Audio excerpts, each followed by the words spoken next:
conflicting here and putting restraints on what we need to do. I would like to have the ordinance that was passed in 1998 repealed and relook and revisit our main ordinance on this subject. Right now my hands are a little tied because I've got something saying one thing over here and another over here. And the one that was passed in 1998 also gives me, I'm down to days that I'm going to have to make sure people are subject to or not subject to. And I would like to see that repealed and we do some rethinking of restrictions that you would like to place on that, if any, because it's actually in the regular ordinance.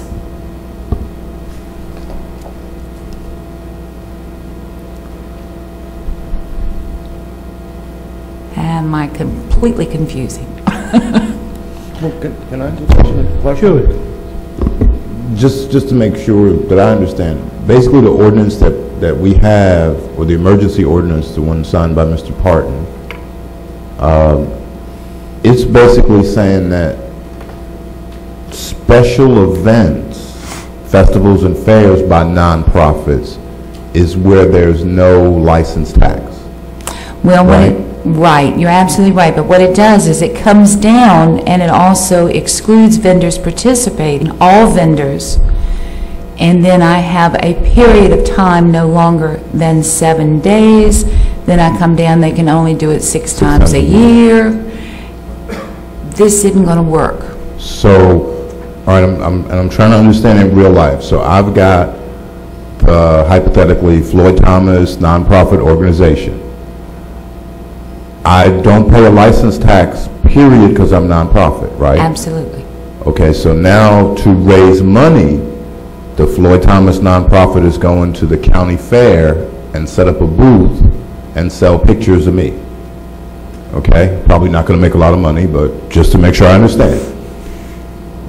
That event of me selling pictures or whatever sales event I'm doing at the county fair, my nonprofit would normally have to pay a license tax for.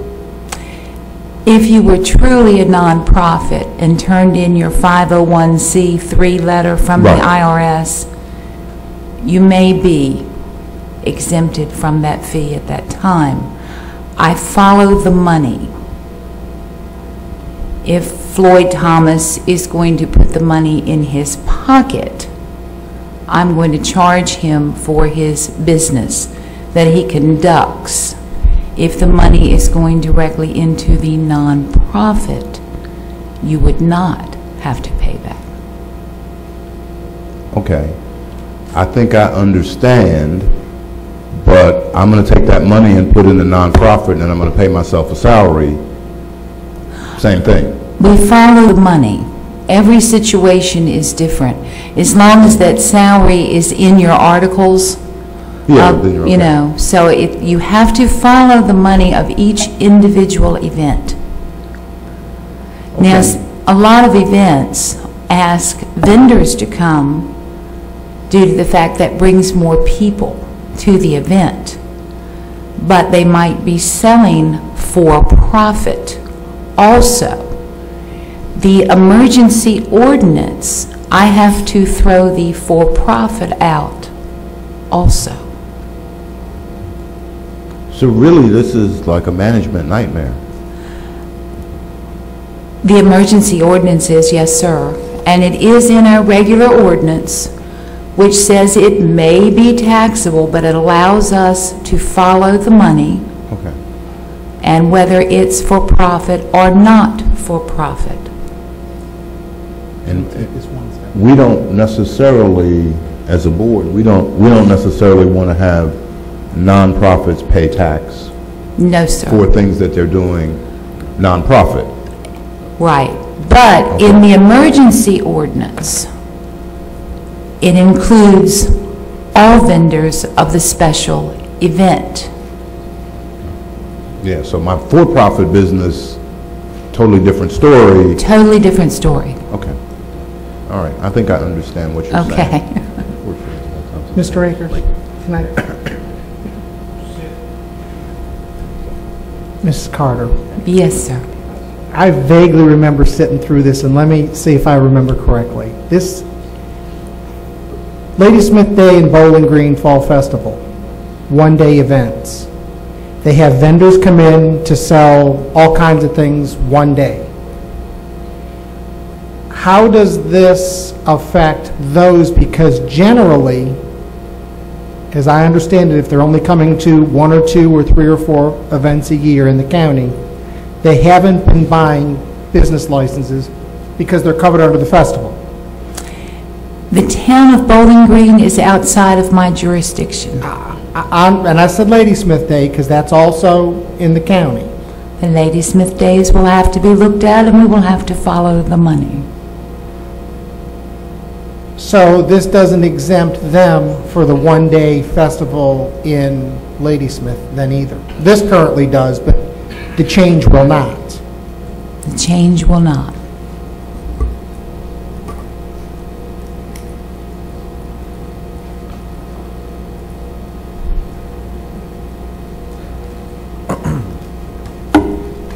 Can I, while you're thinking about what she's responded to you, I guess I'm confused as to why we're even talking about the emergency ordinance and trying to repeal an emergency ordinance.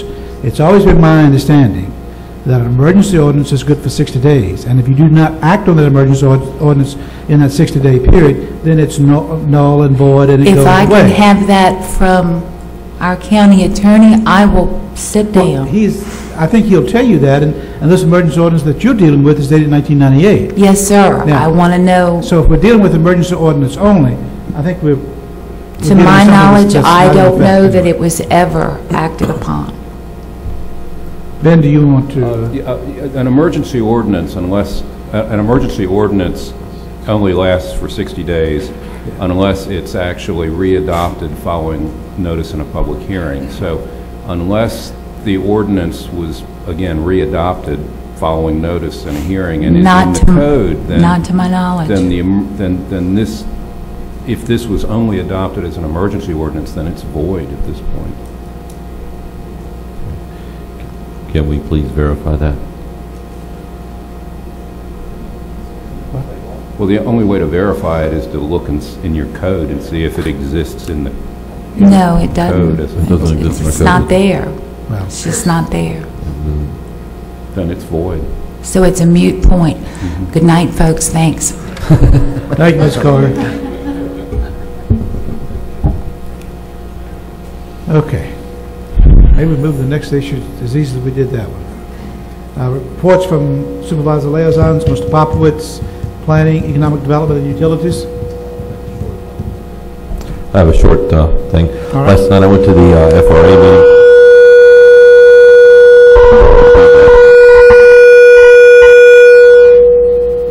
It is you. Here. Is that what we're doing? Thank you, Mr. Thomas. Last night I went to the Fredericksburg Regional Alliance meeting, board meeting. One of the things that they talked about for the region, and I think it's kind of important since we're looking at some new things here in the county, is looking at foreign investment, actually looking at this region in Fredericksburg and, of course, Caroline and some of the other areas. So I thought that was kind of interesting that they are looking in that direction, and that that's a possibility of something happening for our area as well. In the area of planning, we are, of course, working on the Childsburg, Guinea Station, Corbin area plan. Staff has almost completed their work on that, so we will be having a reissuance of what that plan looks like after they have gotten done with their work, and probably put to rest some of the items that folks have been confused about. I'm looking forward to putting out a letter to that effect as to what the plan will actually look like, what it will entail, and then we will have a meeting sometime in mid-November that will go through the entire process with folks at the firehouse. I haven't set an actual date for that, but it will be sometime in mid-November. And once we get to that process, the very next hour after we finish the questions and answer from the folks, what we'll do is we'll go into our committee meeting and discuss the items that are there, and then hopefully within the next 4 or 5 months we'll be able to finalize that and send it up to Planning Commission. So that's all I had, Mr. Chairman. Thank you, Mr. Thomas. Mr. Thomas, Technology and Recreation. Sure, well, mine will be probably a little more brief. The Technology Committee did not meet since our last report. However, you may have noticed that Verizon is continuing to run fiber optic from Fredericksburg down Route 2 towards Bowling Green, which would probably give them access to Verizon's latest service files, digital cable, and again, you know that Comcast is starting to experiment a little more in the lake communities to see if they can add service there. So we should have a little more. I expect we will meet later this month. And the board, I don't know if the board received a copy, but I have a copy from Mr. Howard, the Director of Parks and Recs, and I won't take credit for his work. He actually did the report. I'll just read off the highlights for you. And again, he mentions the county hosted the Summer Olympics Soccer Challenge, which I attended and mentioned to the board, which was a great event. The fall soccer season has opened and continues to begin. Youth football had its first home game at the high school stadium the 26th of September, and they'll continue for a while. Divas of Promise has a youth mentoring group for girls, and the Director of Parks and Rec had a meeting with Michael Sneed of the theater group about moving to Ladysmith, and there's a possibility that the theater group will begin to instruct some of the youth in the Parks and Rec Summer League, or summer program. So he's made quite a big splash there in Parks and Recs, and I'll make sure that the board gets copies of that. Actually, I'll pass it to Mr. Ashcraft, and he can make sure we get copies of it. Thank you. That was it, Thomas. thank you. Mr. Seeley, Bowling Green, Port Royal, and AP Hill. Yes, sir. Let me start with Port Royal. I have now seen plans to move the doctor's office forward in completion. Is that right, John? We're moving forward on that. It's been some... These microphones don't like us tonight. Nah, this will work out. We've been working for some time on getting that done, and town council's been most interested in getting that moving along and completed. So that as I said, I've seen the plans, it's moving along. I had breakfast with the Colonel 2 weeks ago to talk about some things that AP Hill is working on in conjunction with the town. In the economic development realm, I think we're trying some new ground with that, and hopefully in the next few weeks we'll have some idea whether that's going to pan out. There are some easement issues that we're working through with AP Hill, and the town's most anxious to get through with those as well as I am for some other folks. In the town of Bowling Green, I don't have anything really new to report. Fall Festival is the 17th, which is this Saturday, and we're expecting, 10 to 15,000 folks. That's it, Mr. Chairman. Thank you, Mr. Seeley. Mr. Rozelle, Public Safety and Public Works. Yes, sir, Mr. Chairman. Thank you. Have communicated with Chief Lehman and did get a report from them that they have recently purchased 13 laptops from their award to a no-match grant that they won in their office. Also, basically, we're full-time or up-to-date with all of our field providers, except for the vacancies that we did have to work through at Upper Caroline. But other than that, most of our positions are where they are field now. Also, the department, in cooperation with the Department of Planning and Community Development, published a new county open burning permit and citizen brochure. And for emergency management side of the house, the pandemic fluid emergency plans have been updated, and the setup for modified EOC was activated for the state fair. As far as training, they continue to do training, have a new fire extinguisher training module that they're using that was received through a grant, and several training classes have been conducted throughout the county. We had 2 CPR classes and Mayday Firefighter Down class, and they have started a new EMTB training class with 25 enrolled in that class. As far as recruitment and retention, department continues to update its website, and they basically, from the operations side of things, the department has worked with the Fort Level Fire Department and all the county departments to man the station down there 24/7 during that period of time. So that was accomplished with all of our departments working together and making it happen. And for the month of September, we had 149 fire calls, 320 medical calls during September, and department averaged an 11 minute and 11 second response for fire, and 10 minute, 27 second response time for EMS. Wednesdays was the busiest day for fire and rescue for fire, while Tuesday was the busiest days for EMS. And the system recorded 163 transports for the month by medic units, and fire unit logs 106 hours and 38 minutes for actual calls during the month, and EMS was 486 hours. So a lot of activity in the fire and rescue. And I did talk to the sheriff, public safety side.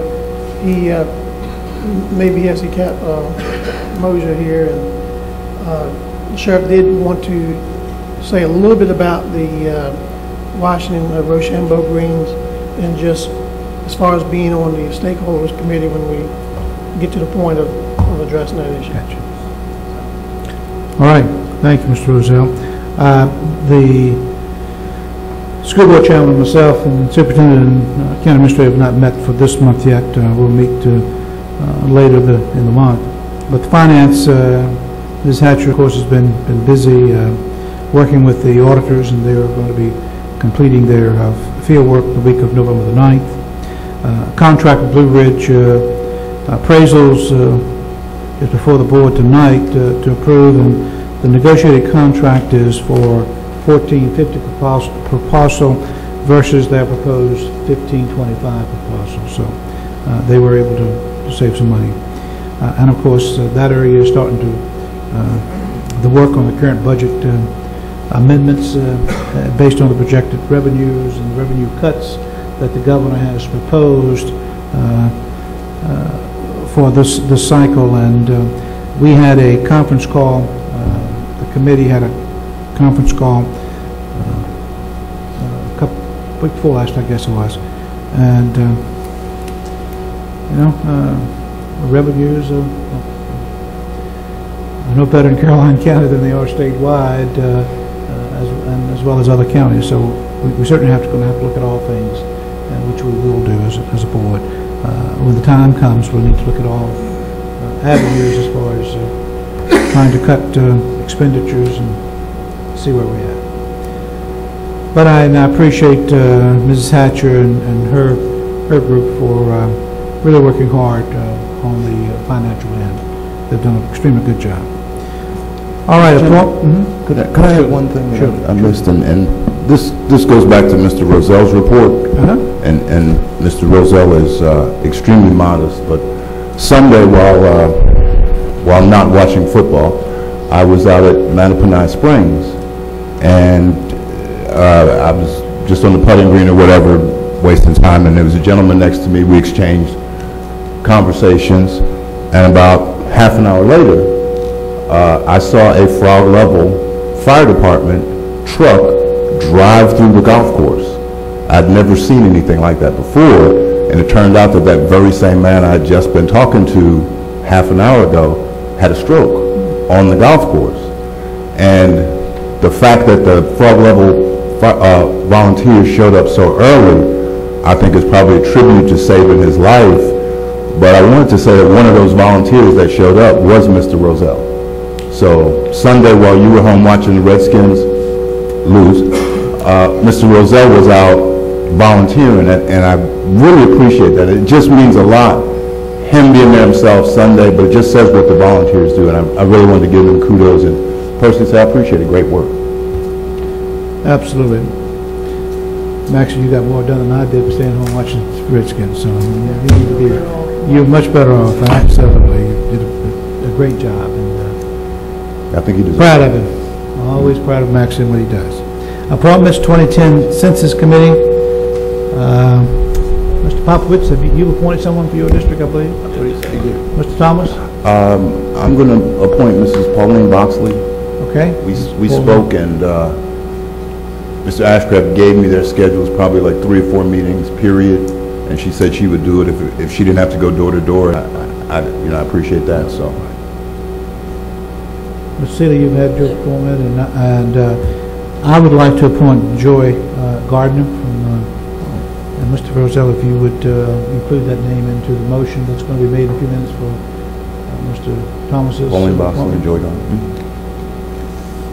I could do it. I know Joy well. You need to give the address in. Mr. Chairman, if that's the case, I'd move to appoint Ms. Joy Gardner and Mrs. Pauline Boxley to the Census Committee. Is there a second? Motion by Mr. Thomas, seconded by Mr. Roselle, that we appoint Ms. Pauline Boxley and Ms. Joy Gardner to the 2010 Census Committee. Discussion on the motion. All in favor, vote by saying aye. Aye. All opposed, nay. And the motion is carried. Recreation Advisory Committee. Where do we Feedback. stand on that?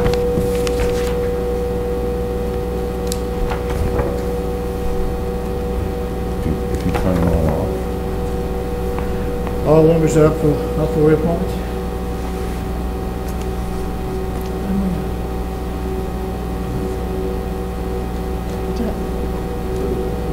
Did you want to enlarge member? Did you Was there a talk to- conversation? I never had any conversation with him. Have you spoken with anyone? I know him, I can call him. I think we need, if we could, maybe get from Mr. Howard, the attendance of committee members. I think that is important. The attendance of committee members to make sure that we just need to get people that's going to participate and be part of this committee, and just having someone on the road just really needs people that will be involved. I know when I served on the committee as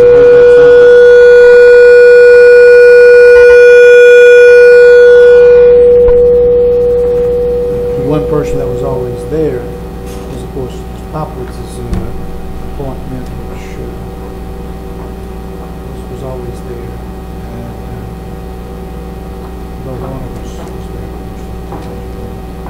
And Mr. Goforth was always there.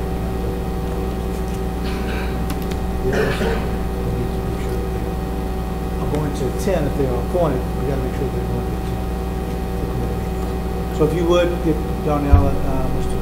Pardon, get the attendance record, we'll go from there.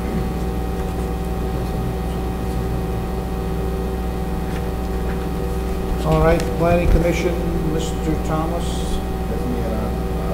That's mine, and I will have that appointment at our next meeting. Okay. School Boundary Adjustment Committee.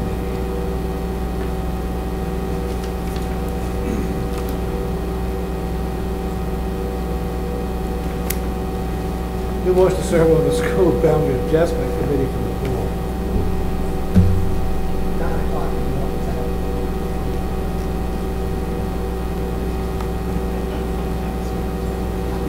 9 o'clock in the morning is just not something I'm going to be able to regularly do, and I'll say that right up front. Gotcha. I could do it, but I'm already have a meeting on October 21st. The calendar fills up about a month in advance, but, so I can do it, but I can't do that the first day. That's my mother's birthday. I'm not going to be here. I'm not even going to be here. We'll find out when the regular meetings are going to be, and, get some consistency in that. Yeah. It's actually next Well, Monday. Okay, just tell them right now, the first meeting, that there's no board members available to meet. We'll have to see what's... Can we have a staff member? Can staff, sir? You want to ask the staff, if so, They can. I did. and staff will be fine.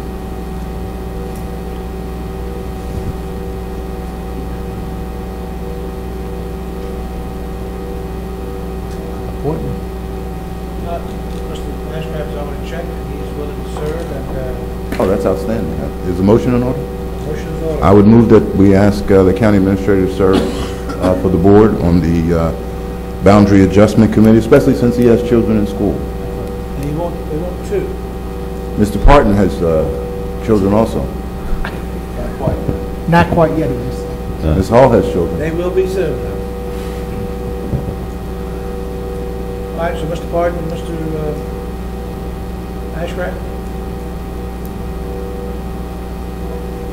I'd make the motion that Mr. Parton and Mr.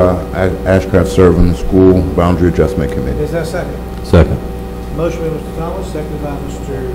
Popowitz, that we appoint Mr. Ashcraft and Mr. Parton to the Boundary Adjustment, or the School Boundary Adjustment Committee. Discussion on the motion.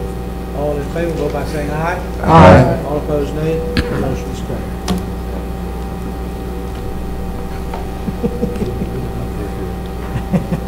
Consent agenda.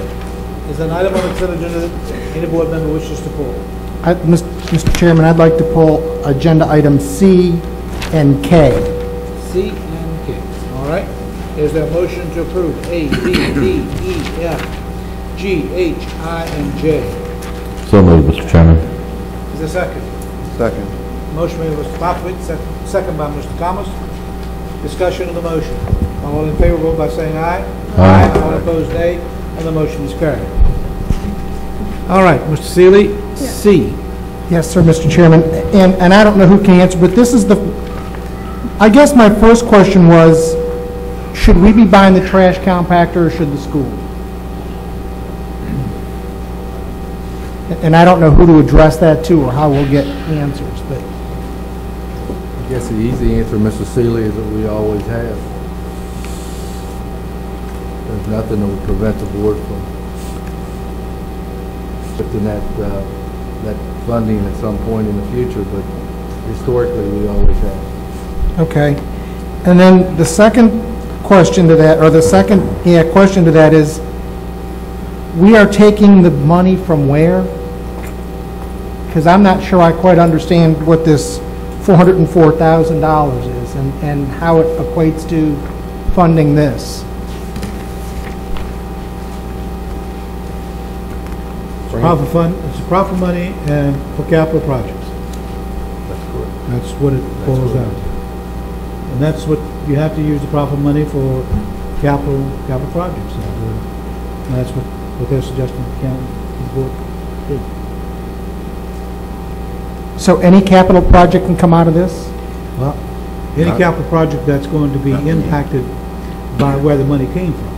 And I think the schools, the students are going to come out of all of these developments, whether it's Ladysmith Village, whether it's Pelton, whether it's Belmont, they're going to go to the high school. The trash is generated at the high school, so it has to be compacted at the high school. And so this particular cost, yes, can come out of the profit fund because it is a capital expense that is caused by students coming out of the various developments.